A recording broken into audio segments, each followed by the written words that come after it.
doing, dude.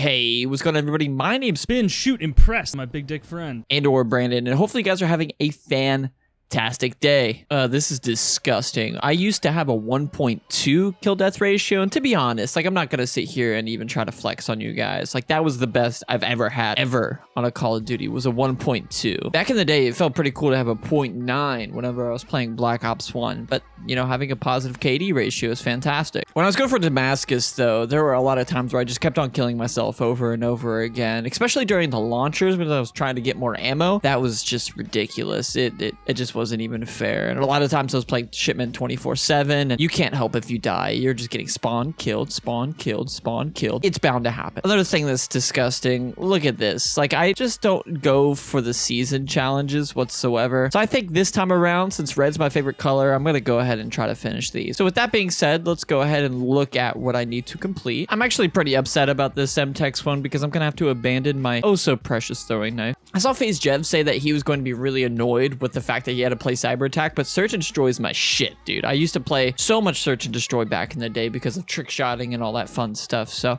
I enjoy that. That's gonna be a good one. This is such a bonkers looking class. Like, this is disgusting looking. While we're doing this, let's talk a little bit about something else. So today was the final part of my birthday festivities. You know how everybody wants to hang out with you on your birthday, but now, especially now, it's such a difficult time. A lot of my birthday festivities were stretched out. Today I went to my aunt's house and we absolutely destroyed some crab legs. She also had some steak, but I'm a big seafood guy. I focused on that.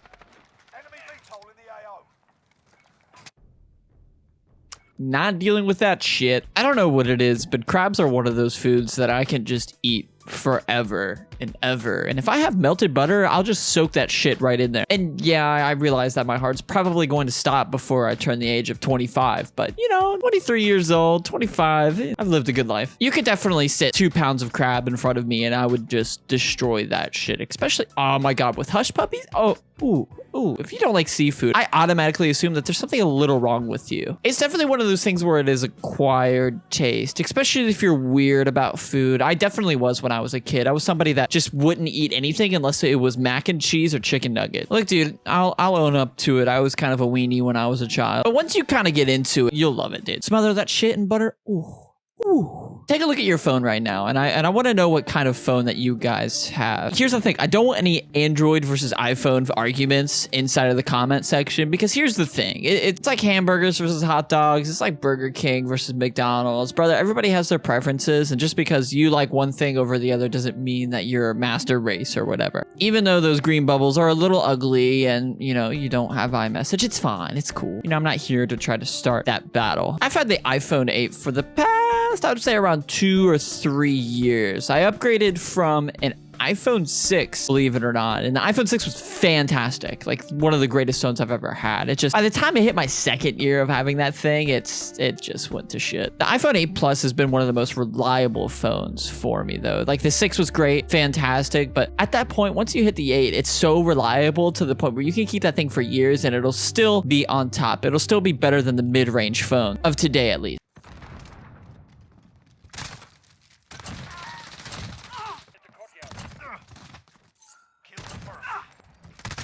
Get beasted on, kids. They eventually got hip to what was happening. I'm seeing this all the time now. People are always using porn star names for their Call of Duty name. Like me, like, he's a co-star for Logan Paul's podcast, Impulsive, and he also does his own YouTube channel and has his own show on YouTube. Buddy, as some of you may know, is dating the porn star Lana Rhoades, former porn star Lana Rhoades. Could you imagine how fucking crazy it would be if you were to pop on Warzone or Call of Duty and you just see your girlfriend's name everywhere? there, that kind of goes into the discussion. You know, how would you feel about your girlfriend doing porn or OnlyFans, for example? I know that iDubbbz got a lot of shit for his girl doing OnlyFans, but they weren't even nudes. I 100% understand why everybody was so weirded out by that whole thing. He seemed very hypocritical because his narrative was always like, these girls are whores. The whole argument wasn't whether or not it's okay to do OnlyFans. I understand that, but I'm here to talk about it. You know, everything should have a conversation. And so we go into the idea, would you be okay if your girlfriend had an OnlyFans account? That shit is tough. It really is. It kind of goes with the whole jealousy bone. You want your girlfriend to be loyal to you and for that her body to be exclusive to you, if that makes sense. That's the whole logic behind not wanting your girl to do OnlyFans. And I think some people are built more jealous than others. I'm definitely no perfect person. I get jealous from time to time, but most of the time I'm straight chilling. I don't think an OnlyFans would necessarily bother me, even if it was like nudes. Like if my girl can be successful on a platform and dominate and make money and be an entrepreneur, like if it's, you know, selling her body, I don't give a shit. Especially because you have to think about what kind of guy would pay for an OnlyFans. There's free porn out there, brother. So you think about it. This person, this guy is, you know, a little bit more lonely. He needs more of a more personal touch.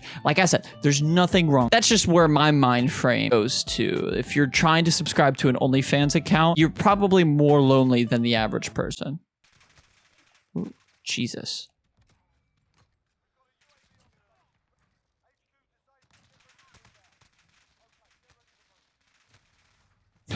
If I'm wrong, please correct me in the comment section, like what the logic is behind purchasing somebody's OnlyFans nudes. Because I can definitely just watch naked ladies online for free. I can give you the links. Or if I wanted to like have an intimate relationship where that person would send me those kind of pictures, then I would just do that. Anyway, you beautiful people, it's been your boy SpinShootImpress and or Brandon. Hopefully you guys enjoyed this video. If you would like to see more, I do have links right below me. You can see them right now. Go ahead and click one.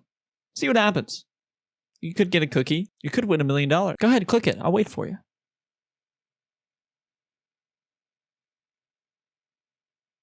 I'm still here.